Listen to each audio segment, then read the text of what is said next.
Бремен музыканттары ертегілері. Ертеде бір есек болыпты. Ол диірменшіге көп уақыт қызмет етіп қартайыпты. Ауыр жұмысқа жарамай қалған соң оны иесі қуып жіберіпті. Бірнеше күн аш жүрген есек «Қартайдым, әлсіредім» деп қарап отырмай, музыкант болайын. Даусым бар, ән айтып, көшелерді аралап, ішер асымды тауып жейін деген оймен Бремен қаласына қарай бет алады. Есек жол-жөнекей үсті-басы шаң, екі құлағы салбырап кеткен бір төбетті кездестіріп: «Достым, саған не болды?» деп сұрайды. Ит: «Оф, осы күнге дейін аңшымен бірге аң аулап қызмет еттім. Енді міне қартайып едім, керек болмай қалдым. Қожайыным мені далаға қуып шықты. Енді не істерімді білмеймін» деп төбет өкпесін айтады. Есек: «Мен Бремен қаласына бара жатырмын. Қаласаң, маған ер, бірге барайық». Сөйтіп, есек төбетті арқасына отырғызып алады. Есек ақырып, ит үріп, екеуі ұзақ жолға шығады. Олар жүріп келе жатып, жол жағасында отырған бір мысыққа кезігеді. Есек пен төбет: «О, мысық, сен неге сонша мұңайып отырсың?» деп сұрайды. «Мяу, азапқа түстім ғой. Кезінде тышқан егеуқұйрық аулап, өз қожайыныма көп қызмет еттім. Кәрілік келіп еді, көзім жөнді көрмей, тырнағым мен тістерім өтпей қалды. Сондықтан ешкім өзенге ағызып жібермей тұрғанда үйден қашып шықтым. Енді не істерімді білмеймін» дейді мысық. «Қайғырма, мысық, бізбен бірге Бремен қаласына жүр» дейді есек пен төбет. Мысық келісіп, есек оны да үстіне мінгізіп алады.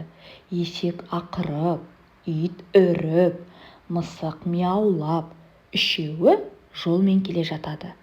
Енді олар алды-артына қарамай жолмен жүгіріп бара жатқан әтешті кезіктіреді. «Саған не болды?» деп сұрайды есек, төбет, мысық үшеуі. «Кукареку, қожайыным мені қартайды деп сойып, сорпа пісірмекші. Не істеймін енді?» дейді әтеш көздің жасын көл қылып. Есек, төбет, мысықтың әтешке жандары ашиды. «Әтеш-ау, сорпа болмайын десең, бізбен бірге жүр. Сенің даусың таза, ашық, сондықтан өлең айтып, сырнайда ойнайсың. Біз сияқты көшедегі музыкант боласың» деп өздерімен бірге Бремен қаласына баруға әтешті де шақырады. «Кел, арқама мін» дейді есек. Сөйтіп, есектің арқасына төбет, төбеттің үстіне мысық, мысықтың үстіне әтеш шығады. Осылай біріне бірі мінген достар төртеу болып, есек ақырып, ит үріп, мысық мяулап, әтеш шақырып жол жүреді. Бремен қаласы алыста, түн болып, қараңғы түсіп келе жатыр. Музыканттардың қарындары ашып тоңа бастайды. Бір кезде әтештің көзіне алыстан жылтыраған бірдеңе көрінеді. Не де болса, ол үйдің терезесінен түсіп тұрған шамның жарығы болу керек деп есек пен төбетке көргенін айтады. Музыканттар әтеш көрсеткен бағытқа қарай жүріп, үйдің қасына жақын келеді. Төртеуі терезеден үйдің ішіне қарай үңіледі. Үлкен дөңгелек үстелдің жанында екі қарақшы тамақ ішіп отыр екен. Әрқайсысының қолында жылтыраған өткір пышағы бар.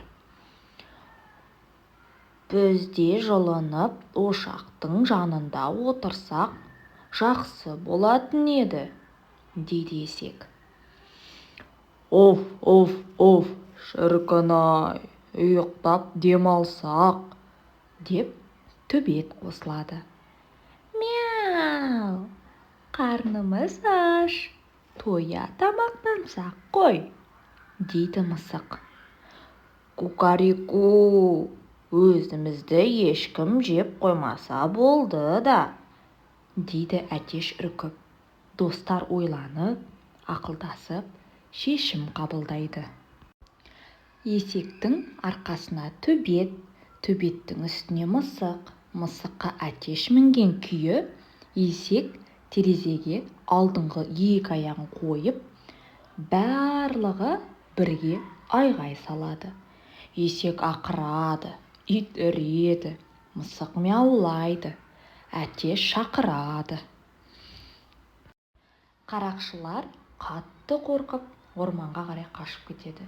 Есек, ит, мысық және әтеш қарақшылардан үйді босатып ішке кіреді. Қарындары аш достар үстелді айнала отыра кетіп, дастарханның үстінде тұрған тамақты жеп алады. Содан соң шаршаған Бремен музыканттары тынығып алатын орындарды қарастырады. Есек шөпке, ит есектің алдына, мысық пештің түбіне жайғасады, ал әтеш пештің үстіңгі жағына жайғасады. Ал қарақшылар үйді сырттай бақылап жүрген еді. Олар үйдің терезесінен жарықтың өшкенін көріп, жасы үлкені жасы кішісіне былай айтады. Үйді жаулап алғандардың кім екенін біліп кел, деп жұмсайды. Қарақшы ақырын басып үйдің жанына келеді. Ары-бері жүріп тыңдайды. Іштен ешқандай дыбыс шыға қоймады. Тып-тыныш. Терезеден барып қарайды. Ешкім көрінбейді. Қарақшы үйге кіреді. Шам жақпақ болып пешке қарай бұрылады. Сол кезде пеш жанындағы екі жарыққа көзі түседі. Жылтырап жатқан шоқ шығар, деген оймен оны түртіп қалады. Бұл мысықтың көзі еді. Ашуланған мысық қарақшының бетін тырнап алады.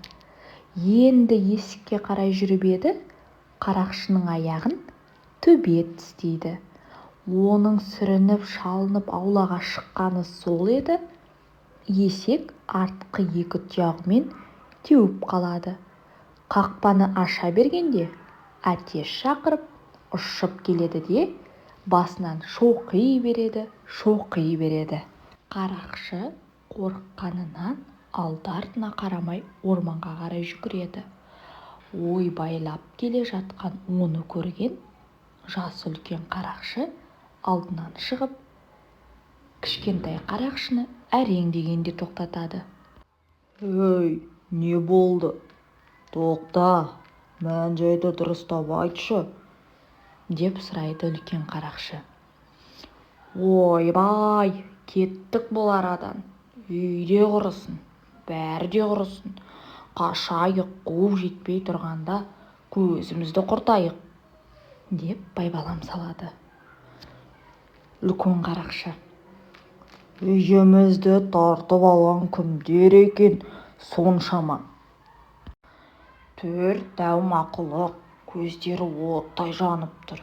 Қолдары жуан, мықты, тырнақтары жез тырнақтың тырнағындай өткір қадалған жерін жұлып алады.